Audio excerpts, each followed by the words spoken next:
Pechka qurishning birinchi darsligi. Qurayotgan pechkangiz ustidagi temirini olib, piltasini, enini, uzunligini o'lchab olib, orqasini duxovka uriladigan tomonini devor bilan tekis qilib urib, keyin o't yonadigan eshik tarafiga o'tib oldini pechkani ustini 1 sm minadigan qilib turib, temirini g'ishtlarni terib qo'yasiz.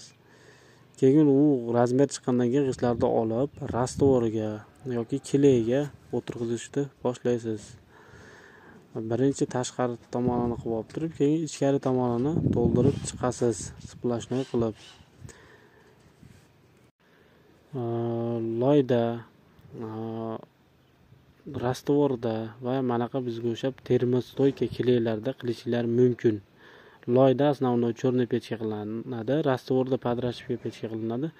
Kileda qilsa ham bo'laveradi, termostoyka kilegi bor. Mana bu teshikni ko'ryapsizlarmi? Bu teshik podvaldan kislorod kiradigan joy xonaga. Sababi bitta eshik, ikkita eshik, uchta eshikdan orqali uyga kiriladi. Uchta eshik kirganda xonada ventilyatsiya yo'qligini hisobiga vakuum bor. Pechkaga kislorod. Pechka qurishning ikkinchi darsligi. Birinchi qatorda urib bo'lgandan keyin eshikni tagiga rastvordan qo'yib berib, biror g'isht qo'yib, loyda ozgina qatirib, urvinga qo'yib bo'lgandan keyin eshiklarimizga simlarni to'rala tomoniga baylab, bu baylangan simlarni birinchi va ikkinchi qatorda g'ishtni shofiga simlarini qo'yib ketasizlar, rastvorga qo'yib shu qatorda uraverasizlar. Podrashvik bo'lsa purut qo'yib, chorni ham xuddi shu holatda uriladi, qora pechka ham. Eshikda o'zini urvinga qo'yib olib, tepasini va yonboshini urvinga qo'yib bo'lgandan keyin to'rala tomonini eshikni uстановka qilib olib, har bir qatorda g'ishtni urib bo'lgandan keyin обязательно g'ishtni tozalab, top-toza qilib bir yo'li olib ketish kerak. Oblisovka g'ishtlarda loy qatib qolish kerak emas. Loy qatib qolsa keyin g'ishtdan chiqmay qo'yadi. Sraz rashpkasini qilib bir yo'li olib ketish kerak.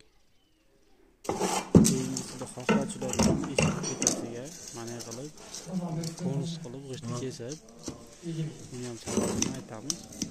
G'ishtni kesib, eshik tepasiga g'isht qo'yish kerak.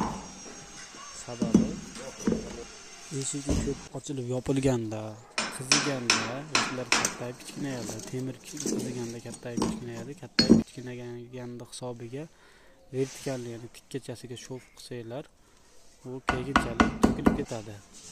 Agar shof qilmasanglar, mana gorizontalni konusga shof qilsanglar, kattayib kichkinayadi va temir kattayib kichkinayadi. Shof uqalanib, pastga to'kilib tushib qolmasligi sababidan ham chiroyli bo'ladi, ham mustahkam bo'ladi. Shunday qilib konus qilib qo'ysanglar bo'laveradi.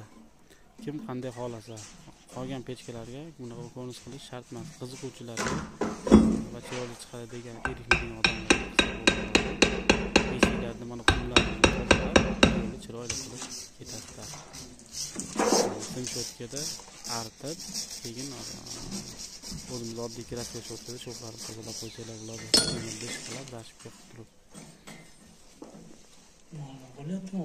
Keyingi holati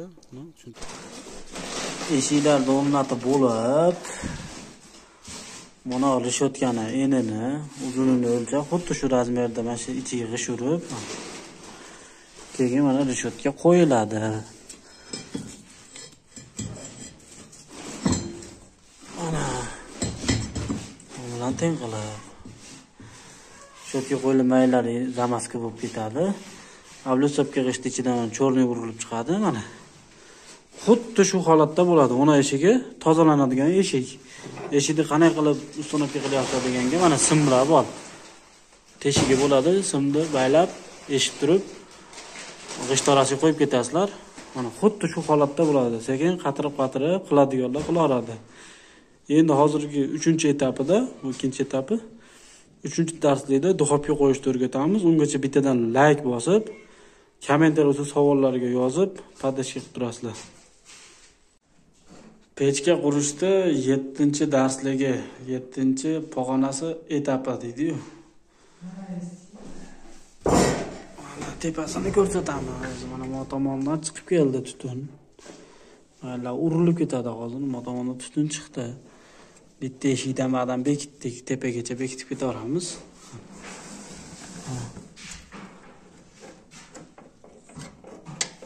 20 santimetr manaqasi. Ma'dan chiqib kelyapti. Tepaga ko'tarilganda hozir mandiroqqa ko'tarilib, mayadan o'tib, moyinga tushadi, hozir mayaga tushadi, mayada ikkiga bo'linadi.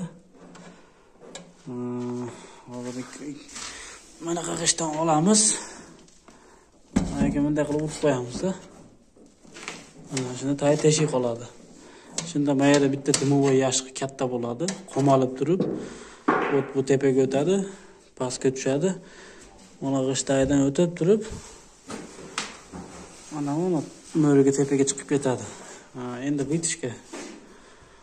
Mana mayat vitishga tepaga ventilyator qo'yadi tomga. Mana qilib yopiladi. Ustiga g'ishuriladi, mayat ochiq qoladi. Ozgina urgandan keyin bu yerga zadushga qo'yamiz. Razmeri videoda qatirib qilsalar ham bo'ladi. Razmeri primерно mana 20 ga 20. 20 ga 20. Bunisi kattaroq bo'ladi. Hozir madamda buramiz. Madamda burib chiqib qo'yamiz. Bunisi kattaroq bo'ladi, sababi issiqlik ko'p shu yerda bo'ladi, o't qamalib turadi. Unda orqasiga duxovka qo'ygandan keyin mana qilib svarkalab ushatib borasizlar. Orqasida katta duxovka. Monalarni loyga o'tirg'izasizlar, mana 2 kiloga o'tirg'izaman.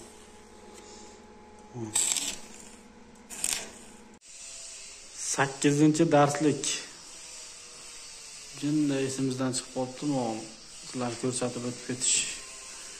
Hozir esimga tushib o'tib ko'rsatib bor. Bismillah.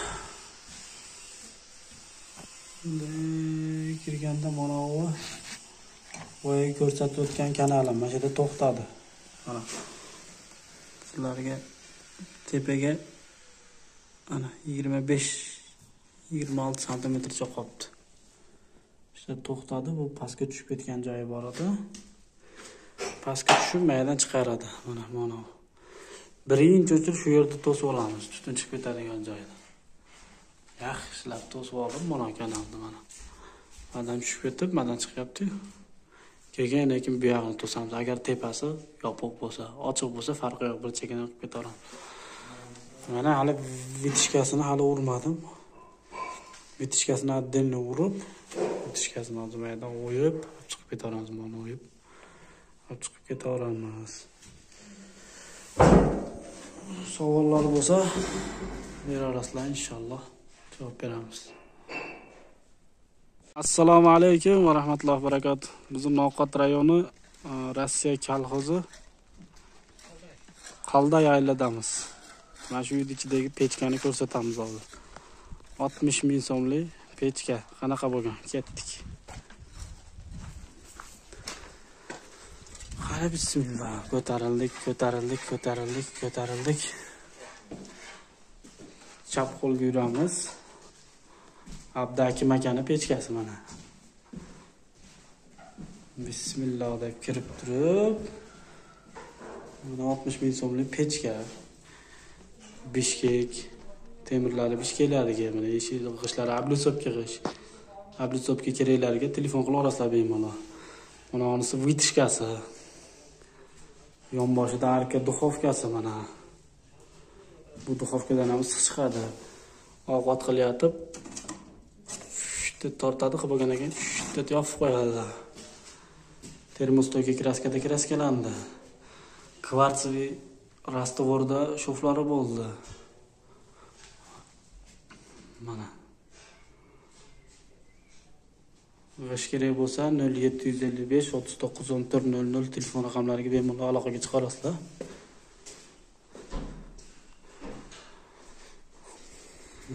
Tak. Bu orqa tarafi duxovkasi o'zimiz yasalgan, spetsialni. Duxovkani to'rala tomoni ham isiydi. O't yonib ma'dan monga tushadi. Eng birinchi to'lib qolsa pechkaladi, mashinasi to'ladi, mashinasi. Undan tepaga ko'tarilib mana aborotga.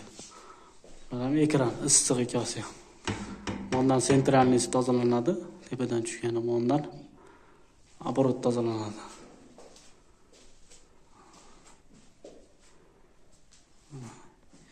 aynaligi kakni porni g'ish va mana qabli sochni g'ishlar kerak bo'lsa 0755 39 14 00 telefon raqamlariga chiqib aloqa qilishinglar mumkin. Suratlar kerak bo'lsa Telegram kanallarimizga kirib, Stroy Story deb yozib suratlar ko'rishinglar mumkin.